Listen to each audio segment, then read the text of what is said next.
This is Shippy from umpcportal.com with the MiFi 2352. This is the HSDPA version of the Novotel wireless MiFi hotspot. And for those of you that don't know what the MiFi is, basically it's a portable Wi-Fi hotspot that allows you to put your 3G card inside. I've already set this one up. Just take the back off. There's the battery. There's my SIM card. I'm using Phonic in Germany, which is on the O2 Telefonica network. So you put 3G SIM card in, you push this button here, the red light comes on, and then what it's going to do now is just set up a Wi-Fi hotspot. It's just so simple that it's unbelievable. You've seen this probably, the US version of this, which is the CDMA version on Sprint and Verizon. Well, this is the HSDPA version for Europe. I bought this from mobilex.eu, unlocked, so there's no provider lock on it. And let's try a couple of devices to see what we can find. So if we look at the Wi-Fi connections on this wireless network, oh, it's all firing up here. A few wireless networks. So I've already set this one up. It's called MiFi 2352 Secure. So I double click on the network, put the let's get rid of all this Gmail rubbish, put in the password,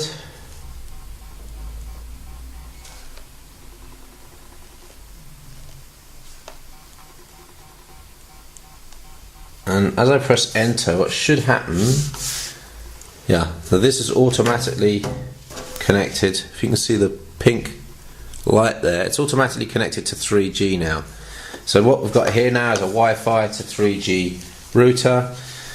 The device here is connected to the MiFi, and all we need to do is, and in fact what I can do is switch the Wi-Fi off just to prove that so Wi-Fi, oh sorry, I don't want to switch the Wi-Fi off because it's connected over Wi-Fi, but let's fire up Firefox, and yeah, we're already into Google.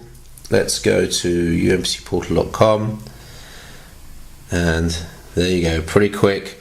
So that's HSDPA connectivity over Wi-Fi. Now the good thing about the MiFi is that you can connect multiple devices at the same time. So I'm going to bring in the Gigabyte touch note here, and we'll try and connect that one as well. Let's just zoom in on it. So if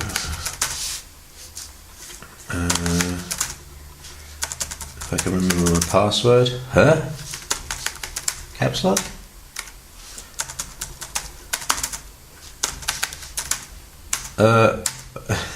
Interestingly, none of my passwords are working on the touch note. What the hell's going off there? On there. Let's restart that. I've never seen that before.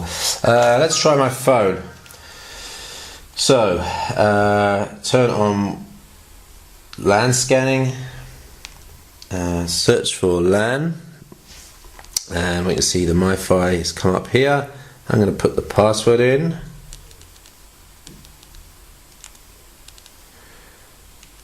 Wish I'd done a shorter password now, but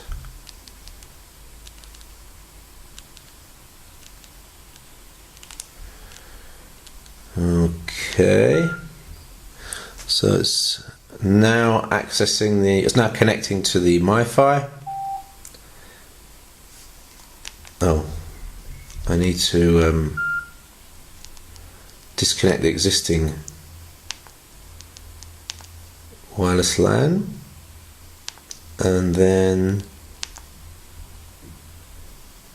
oh man, come on. Symbian, we love you. Search for wireless LAN. Connect to MiFi. It's connecting now. and connected, and there we are, browsing Google Reader over the MiFi. So that's 2 devices. Now we can log into the TouchNote, which for some strange reason seems to work with my password now. And what I can show you on this device, if I get the contrast a bit better, is the actual user interface for the MiFi, because you can log into the MiFi and start tweaking passwords, filters, port forwarding, security, and that sort of stuff. So refresh network list. We should see the MiFi come up there. It's already, because I tested the MiFi with device before, so it's already trying to connect, and it's connected. So now we've got 3 devices connected to the MiFi that are sharing the 3G connection. Now if I go to the IP address 192.168.1.1, which is how I set the device up, there you see the user interface for the MiFi. So initially you get information about, let's just clear these pop-ups, the IP address, the received and transmitted data. We've already received 1 megabyte of data, the profile, the IP address. But if I log in, then we get much more information. So I can go to the Wi-Fi status, tells me that I've got 3 devices connected, and those are the 3 IP addresses that have been assigned by the DHCP. Those are the names, MAC addresses, date, time. Also, if I go to internet status, it tells me the 3G information. So it tells me the network I'm connected to, signal strength, the technology. So I'm using HSUPA, which is the high-speed upload bandwidth version of HSDPA or HSPA. Traffic counters showing me that I've received, in the lifetime of this device, 6.2 megabytes in total. You can also disconnect, but the interesting stuff happens when you go to the router configuration, because here you can enable port filtering. So you can enable it for HTTP only, or HTTP and HTTPS. You can set up custom ports, and you can also set up port forwarding. So if you're using dynamic DNS and you've assigned yourself a name for the IP address that's been assigned here, what you should be able to do is run an HTTP server by clicking the HTTP web forwarding configuration, and then set up the IP, the local IP address of the device that's running the web server. For example, 192.168.1.2, which might be this device running the web server. So that's quite an interesting feature, that you can actually run services over 3G. And then we've got setups here for information on the device. You can back up the config file and set up file sharing. Now then, so file sharing is possible on this device because it has micro SD card slot here. So all I need to do, and I haven't actually tested this before, and I hope it's hot swappable version, put the micro SD card in like that, and then if we go back to the user interface, just log out of that. Okay, I was logged in as admin, so if I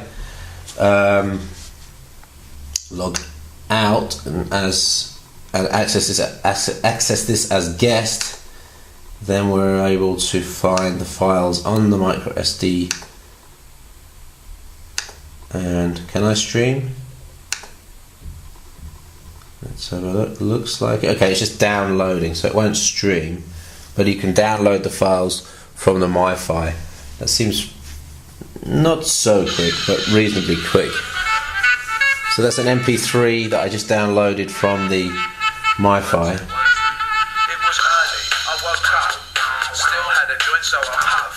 So it's basically just HTTP only access to the files, and it doesn't look like streaming is possible.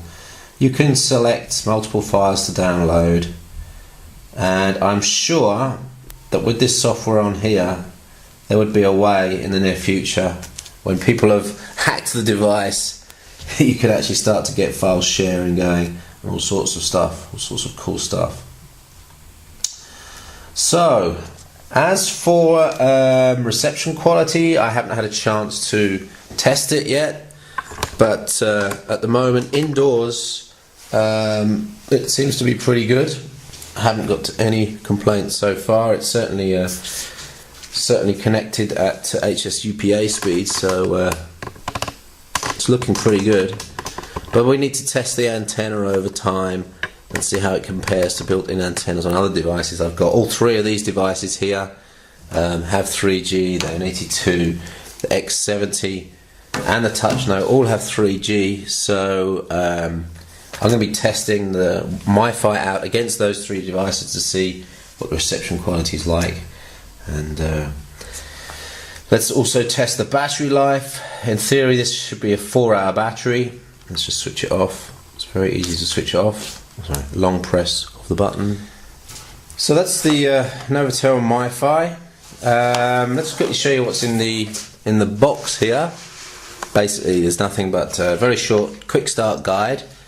There's no information about the web server in here, so but it's all pretty intuitive. If you've used a Wi-Fi router before, DSL or cable router, you'll understand. And then in the box you get a universal adapter with converters, US, Asia, UK, Europe, and then a USB cable which allows you to charge the device or use it as a modem. And as with the normal USB sticks, it comes up with software as well, I believe. I haven't tried it, but we'll switch it on and we'll plug it in and see if it comes up with software. So see if it's got like SD storage in it already. That's gonna found, yep, it's found a CD-ROM drive, and it's installing the 3G software. Best thing is that you've basically got portable Wi-Fi hotspot. It's tiny, it lasts for 3 to 4 hours. This only costs €220 as well, unlocked. The the 3G card I'm using in this is Phonic, and it's a prepaid 3G card which gives you unlimited usage for €2.50 per day, so for occasional use it's fantastic. SD capable, USB capable, nice and compact. So that's the Novatel Wireless MiFi 2352 HSUPA version, available from mobilex.eu now. Thanks for watching. This is Steve Payne, Chippy from UMC Portal.